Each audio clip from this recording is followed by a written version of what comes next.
اعوذ باللہ من الشیطان الرجیم، بسم اللہ الرحمن الرحیم، اللہم صلی علی محمد و آل محمد وعجل فرجہم۔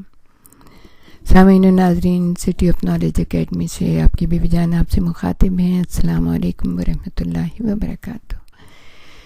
ہم شادی کے سلسلے میں، نوجوانوں کی شادی میں کے سلسلے میں آپ سے گفتگو کر رہے تھے۔ بہت سے مسائل ہیں جن کو حل کرنا ہے، اور اگر ہماری اس چھوٹی سی کوشش سے کسی بھی خاندان میں کوئی بہار آ جاتی ہے، لڑکیوں کی شادی ہو جاتی ہے، ماں باپ سکون میں آ جاتے ہیں، تو اس سے بڑھ کے ہمارے لیے اور سعادت کچھ نہیں ہوگی۔ اللہ بھی اس کو قبول کرے، ائمہ طاہرین بھی اس میں خیر و برکت ڈالیں، اور آپ کے بھی گھروں کے مسائل جو ہے نا وہ حل ہو جائیں۔ ہم نوجوانوں کی شادی کے بارے میں بتا رہے تھے کہ کبھی کبھی ایسا ہوتا ہے کہ بزرگ جو ہیں وہ بہت ہی غلط قسم کے طریقوں سے بچوں کی شادیوں کو روکتے ہیں، حالانکہ ان کو پتہ ہونا چاہیے کہ جن بچوں کی، نوجوانوں کی شادیوں کو آپ روک رہے ہیں، نہ جانے ان کے خیالات کیا ہیں، وہ کس دور سے گزر رہے ہیں، اور اللہ تعالیٰ نے جو چیزیں ان کے جسم میں ودیعت کی ہیں، ان کے روح میں جو ودیعت کی ہیں، اس کو روکنے کا انجام نہ جانے کیا ہوگا۔ تو ایک اور عجیب و غریب قصہ جو کہ ایک عالم دین نے سنایا، لکھا انہوں نے کہ میں ٹیکسی کے انتظار میں سڑک کے کنارے کھڑا تھا، ایک بہت ہی زبردست چمچماتی اور نئے ماڈل کی کار اچانک میرے پاس آ کر رکی۔ موٹر کار میں بیٹھے ہوئے جوان نے سوار ہونے کی دعوت دی۔ مجھے بہت تعجب ہوا، کیونکہ ایسے موٹر کار والے بہت کم کسی کو سوار کرتے ہیں اور ان کو منزل مقصود تک پہنچاتے ہیں۔ بہرحال میں سوار ہو گیا۔ نوجوان جو ڈرائیور تھا وہ 27-28 سال کا جوان تھا۔ سلام اور مزاج پرسی کے بعد اس نے کہا، میرے سامنے ایک بہت بڑی مشکل ہے، میں اس کا حل آپ سے معلوم کرنا چاہتا ہوں۔ میں نے کہا بتائیے کیا بات ہے؟ کہنے لگا، جیسا کہ آپ دیکھ رہے ہیں میری اچھی خاصی عمر گزر چکی ہے، لیکن ابھی تک غیر شادی شدہ ہوں۔ میں نے کئی لڑکیوں کو اپنی شریک حیات کے عنوان سے منتخب کیا، اس کا اظہار بھی کیا، والدین نے بھی دیکھی کئی لڑکیاں، لیکن ہر بار یہی ہوتا تھا کہ مختلف بہانے بنا کر شادی نہیں ہونے دی۔ اب ہوا یہ ہے کہ چند روز قبل میں نے ایک لڑکی پسند کی ہے، وہ ہر لحاظ سے مناسب اور موزوں ہے، لیکن اس مرتبہ والدین نے نہایت ہی عجیب و غریب بہانہ تراشا ہے، اور وہ نہایت مضحکہ خیز بھی ہے، اور وہ یہ بہانہ بنا کر شادی میں مانے ہو گئے۔ اب آپ بتائیے میں کیا کروں؟ میں ان کا اتنا اطاعت و احترام کرتا ہوں، ان کا حکم مانتا ہوں، لیکن اس مرتبہ تو میں بڑے عجیب غریب مرحلے سے گزر رہا ہوں، پانی سر سے اونچا ہو گیا ہے۔ مجھے یقین ہے لڑکی بہت اچھی ہے، شریف بھی ہے اور تعلیم یافتہ بھی ہے۔ دوسری طرف والدین کا بہانہ انتہائی نامقبول ہے۔ وہ کہتے ہیں، میں نے نوجوان کی طرف نظر بھر کے دیکھا اور کہا، آخر آپ کے ماں باپ نے بہانہ کیا بنایا ہے؟ انہوں نے کہا، میں چند ماہ قبل فارغ التحصیل ہوا ہوں، انجینئر ہوں، ہر طریقے سے شادی کے لیے تیار ہوں، اور اب شریک حیات کی شدید ضرورت محسوس کرتا ہوں۔ جس لڑکی کو میں نے اپنے شادی کے لیے منتخب کیا ہے اور والدین کو بتایا، وہ بھی بہت پڑھی لکھی، نیک اور شائستہ ہے۔ ہم نے ایک دوسرے کو پسند بھی کر لیا ہے۔ ہماری شادی میں کوئی معقول مشکل حائل نہیں ہے، بس ایک مشکل ہے، اور وہ ہے ایک چھوٹا سا کمرہ۔ میں نے کہا، یہ کیا بات ہوئی؟ چھوٹے سے کمرے کا شادی سے کیا تعلق ہے؟ کہنے لگے، ہمارا گھر بہت بہترین محلے میں واقع ہے، ہمارے گھر کا دروازہ ایک بڑے پارک میں کھلتا ہے۔ اس نے محلے کا اور پارک کا نام بتایا، لیکن لڑکی کے والدین کا گھر ایک چھوٹا سا کمرہ ہے۔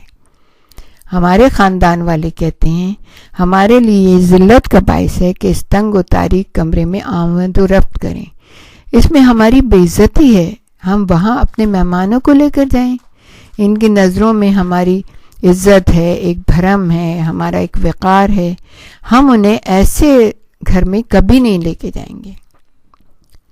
عالم دین کہتے ہیں، مجھے بڑا تعجب ہوا، میں کبھی سوچ بھی نہیں سکتا تھا کہ اس دنیا میں ایسے بھی انسان پیدا ہوئے ہیں۔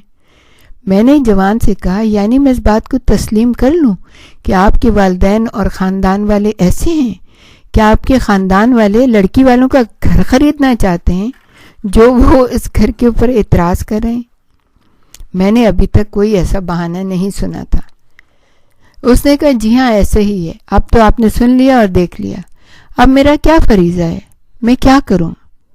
میں بہت پریشان ہوں، میری مشکل کو آپ حل کریں۔ میں نے کہا اگر ایسا ہی ہے اور ان کا بہانہ یہی ہے جو آپ نے بیان کیا ہے تو ان کے باطل اور غیر شرعی نظریات کی قطعی پابندی آپ کے اوپر واجب نہیں ہے، اور اس سلسلے میں والدین کی اطاعت کرنا بھی تمہارے اوپر واجب نہیں ہے، اور خاندان والوں کی اطاعت تو نہ پہلے واجب تھی اور نہ کبھی واجب ہوگی۔ اگر تم اس بات سے مطمئن ہو کہ وہ لڑکی نیک سیرت ہے، موضوع ہے اور تم ایک دوسرے کے کفو ہو تو ضرور تم اس سے شادی کر لو۔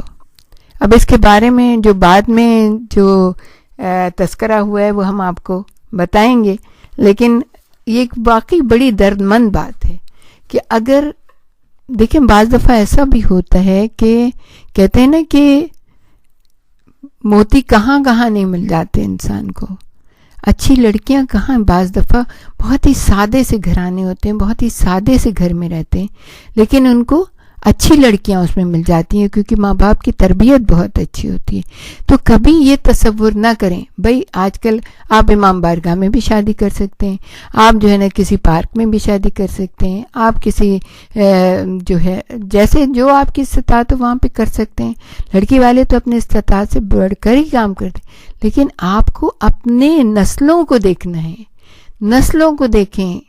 دولت اور پیسہ کوئی چیز نہیں ہوتی ہے، بڑا گھر کچھ نہیں ہوتا۔ آپ دیکھیں کہ کون، اگر وہ ایک واقعی اچھی لڑکی ہے تو آپ کی نسلوں کی پرورش کرے گی وہ، تو آپ کو کامیاب و کامران ہونا ہے اللہ کی بارگاہ میں۔ دنیا میں کیا ہے، لوگ تھوڑے دن تک باتیں کریں گے، ختم ہو جائے گی، لیکن اللہ خوش ہوگا، رسول خوش ہوگا۔ آپ اپنے بچوں کی شادیاں وہاں کریں جہاں پہ آپ کی نسلیں صحیح طریقے سے پروان چڑھیں۔ ایک آیت اللہ امینی کے نام سے کون واقف نہیں ہے، انہوں نے اپنی کتاب انتخاب ہمسر میں کالج میں پڑھنے والی ایک لڑکی کا خط نقل کیا۔ ہم یہاں آپ کو وہ خط سنائیں گے۔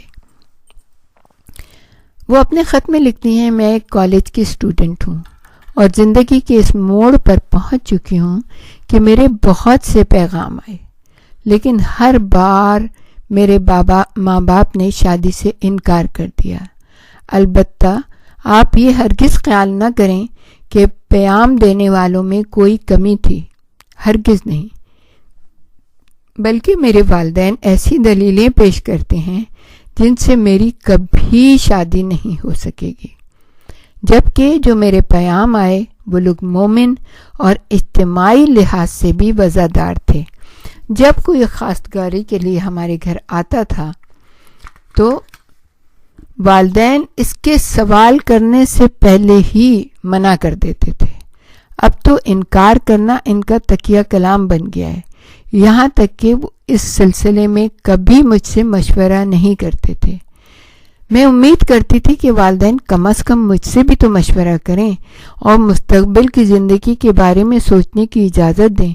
مجھے یہ کہنا چاہیے کہ اب میں دلی طور پر بہت نالاں ہو گئی ہوں، کیونکہ میں دیکھ رہی ہوں کہ انہوں نے میرا مستقبل نامعلوم اور تاریک بنا دیا ہے، اور کبھی میں اپنے دل میں ان سے بیزاری کا احساس بھی کرتی ہوں، جس سے میں بہت شرمندہ ہو جاتی ہوں اپنے دل میں۔ میرے والدین ہیں، انہوں نے میری تربیت کی، انہوں نے میری تعلیم دی، مجھے میرے لیے بہت کچھ کیا، کیونکہ وہ مگر مسئلہ کیا ہے کہ وہ میری شادی ایسے افراد سے کریں گے جو کہ میری زندگی میں کوئی کردار ادا نہیں کر سکیں گے۔ اب کیا کیا جائے؟ عقل مند و فہم اور خیر اندیش والدین ماشاءاللہ بہت سے ہیں، ان کے بارے میں تو لڑکے اور لڑکیوں کا فریضہ واضح ہے، بیان ہو چکا ہے۔ ہمیشہ ان کا احترام کریں، ان کی نصیحتوں کو غور سے سنیں، ان کے تجربات سے فائدہ اٹھائیں، لیکن بہت سے والدین بہت بہانے باز، ہٹ دھرم، متکبر، حاسد، کچھ بے وقوف بھی ہوتے ہیں. یہ تھوڑے سے ہوتے ہیں لیکن ان کے بھی تو اولاد ہوتی ہے. والدین سے متعلق لڑکی کا کیا فریضہ ہے، وہ کیا کریں جس سے ان کی شادی میں بھی تاخیر نہ ہو اور ان کے شریک حیات سے نکاح بھی ہو جائے اور وہ شادی کر کے اپنی زندگی سکون و عافیت کے ساتھ گزاریں، جسمانی طور پہ بھی صحت مند رہیں اور روحانی طور پہ بھی. ان کی راہ کے جو پتھر ہیں وہ بھی ہٹ جائیں اور لڑائی بھی نہ ہو یا کم سے کم ہو. اس مشکل کے حل کے جواب بھی ہیں دوسری مشکلات کی طرح. یعنی ہر پرابلم کے کوئی پرابلم سالونگ ہوتی ہے نا، تو اس کے دو طریقے ہیں، ایک کم مدت کا اور ایک طویل مدت کا. طویل مدت والا حل جو ہے دانشوروں، اصلاح گروں سے مربوط ہے. انہیں معاشرے کے اخلاق و عقائد کی اصلاح کرنی چاہیے تاکہ ہر شخص اپنا فریضہ سمجھ لے اور اس کے مطابق عمل کرے، بجائے خود ان کے مسائل کی تحقیق کرنا. اور ہم اب صرف جو کوتاہ مدت والے حل ہیں ان کا ملاحظہ کریں گے اور وہی آپ کے سامنے پیش کریں گے. آپ ہمارے ساتھ ہی رہیے گا. وآخر دعوانا ان الحمد للہ رب العالمین.